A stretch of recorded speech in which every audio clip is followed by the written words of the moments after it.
안녕하세요. 저는 산호세 밸리교회를 담임하고 있는 박창현 목사라고 합니다.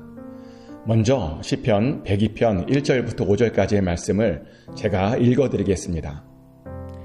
여호와여, 내 기도를 들으시고 나의 부르짖음을 주께 상달하게 하소서. 나의 괴로운 날에 주의 얼굴을 내게서 숨기지 마소서. 주의 길을 내게 기울이사 내게 부르짖는 날에 속히 내게 응답하소서.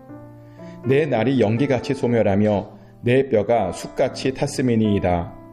내가 음식 먹기도 잊었으므로 내 마음이 풀같이 시들고 말라버렸사오며 나의 탄식 소리로 말미암아 나의 살이 뼈에 붙었나이다. 아멘. 저는 새벽 예배가 끝나면 강대상 밑에 엎드려서 큰 소리로 기도를 합니다. 그것은 담임 목사가 되고 난 후부터 가지게 된 저만의 습관입니다. 그런데 제가 그렇게 큰 소리로 기도했더니 그 덕분인지 저희 교회 새벽 예배는 저처럼 큰 소리로 기도하시는 분들이 굉장히 많이 옵니다. 그래서 새벽 예배가 정말 뜨겁고 은혜롭습니다. 그런데 제가 그렇게 큰 소리로 부르짖으며 기도했던 데에는 저만의 간증이 있습니다.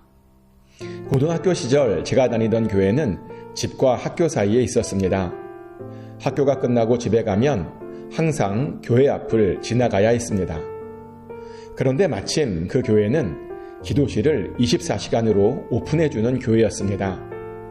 기도하고 싶은 사람은 언제든지 교회에 와서 기도할 수 있게 해주는 그런 교회였습니다.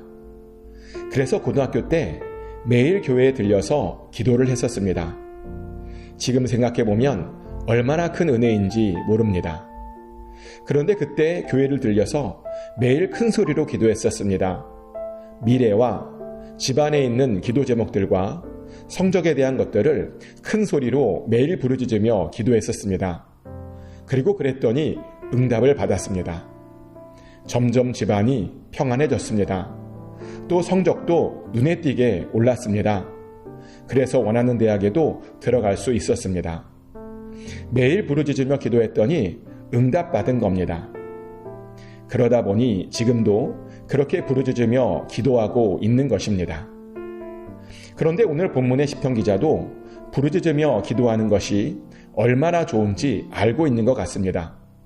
실제로 이 시편 기자도 자기도 부르짖고 있으니 기도를 들어달라고 노래하고 있습니다. 그러며 고백하기를 자신은 지금 괴로운 날들을 보내고 있답니다. 갑자기 궁금해집니다. 이 시편 기자는 도대체 무엇 때문에 그렇게 괴로웠던 것일까요? 그래서 찾아보니 이 시편 기자의 괴로움은 하나님께서 그 얼굴을 그에게 숨기시는 것 때문이었습니다. 하나님께서 그 얼굴을 숨기시는 것이 그렇게 괴로운 일이냐고요? 네, 그것은 아주 괴로운 일입니다. 하나님께서 당신의 얼굴을 우리에게 숨기시면 우리는 은혜를 받을 수가 없습니다. 또 평강도 누릴 수가 없습니다. 그래서 민수기에 보면 하나님께서 아론에게 이렇게 축복하라고 명령하셨죠. 민수기 6장 25절부터 26절까지 말씀입니다. 여호와는 그의 얼굴을 내게 비추사 은혜 베푸시기를 원하며 여호와는 그 얼굴을 내게로 향하여 드사 평강 주시기를 원하노라 할지니라 하라. 아멘. 축복이 뭐냐면 하나님의 얼굴이 우리에게 비춰지는 것이랍니다. 축복이 뭐냐면 하나님의 얼굴이 우리에게로 향하여 드는 것이랍니다. 그러면 우리에게 하나님의 은혜가 베풀어진답니다. 그러면 우리에게 하나님의 평강이 임한답니다.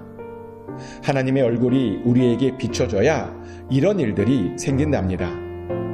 그런데 이 시편 기자는 하나님께서 그 얼굴을 숨기시는 것을 경험했습니다. 그러다 보니 자신의 날이 연기같이 소멸되고 있답니다. 자신의 뼈가 숯같이 타고 있답니다. 음식 먹는 것도 잊었답니다. 마음이 풀같이 시들어 말라버렸답니다. 그래서 살이 뼈에 붙어버렸답니다. 너무나 안타까운 상황에 처하게 된 겁니다. 그런데 우리 하나님께서는 그렇게 매몰차신 분이 아니십니다. 하나님의 얼굴을 구하는 자에게는 반드시 응답해 주십니다. 그것도 부르짖으며 하나님의 얼굴을 구하는 자들에게는 반드시 응답해 주십니다. 그래서 오늘 본문의 시편 기자도 응답을 받았습니다. 실제로 12절부터 갑자기 노래의 분위기가 바뀌죠. 하나님은 영원하시답니다. 그 하나님께서 빈궁한 자의 기도를 돌아보셨답니다. 그 하나님께서 빈궁한 자의 기도를 멸시하지 않으셨답니다. 그런데 당연합니다. 우리 하나님은 기본적으로 사랑의 하나님이시기 때문입니다. 구하며 부르짖는 자들의 그 기도를 절대로 외면하지 않으시는 그런 분이시기 때문입니다. 그런데 왜 사람들은 이런 것을 잘 알지 못할까요? 어려운 일이 있으면 부르짖으면 되는데 왜 부르짖지 않을까요? 실제로 어떤 분들은 부르짖지 않아 놓고 응답이 없다고 말하기도 합니다. 그리고 또 어떤 분들은 자기는 속으로 열심히 부르짖었다고 말하기도 합니다. 하나님이 전능하신데 속으로 부르짖어도 충분하답니다. 그런데 제가 경험한 하나님은 속으로 부르짖는 사람보다 진짜로 부르짖는 사람에게 더 빨리 응답해 주셨습니다.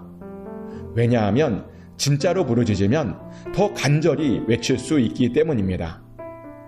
그런데 특별히 우리는 하나님의 얼굴을 구하기 위해서 그렇게 부르짖어야 합니다. 사실 어쩌면 그것이 우리의 가장 큰 기도 제목일 수도 있습니다. 하나님의 얼굴이 항상 우리에게 비춰진다면 사실 무엇이 더 필요하겠습니까? 그러면 주님의 은혜가 우리에게 넘치게 됩니다. 그러면 주님의 평강이 우리에게 넘치게 됩니다. 아무것도 필요 없다는 것입니다. 그래서 우리는 하나님의 얼굴을 구하기 위해서 부르짖으면 됩니다. 이제 올해도 20여일 남았습니다. 한 해를 마무리하며 부르짖기에 딱 좋은 때입니다. 부르짖으며 새해를 계획하기에 딱 좋은 때입니다.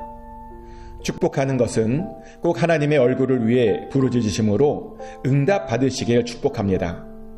그래서 그 하나님의 얼굴이 비춰지셔서 하나님의 은혜와 평강을 항상 누리시길 예수 그리스도 이름으로 축복합니다.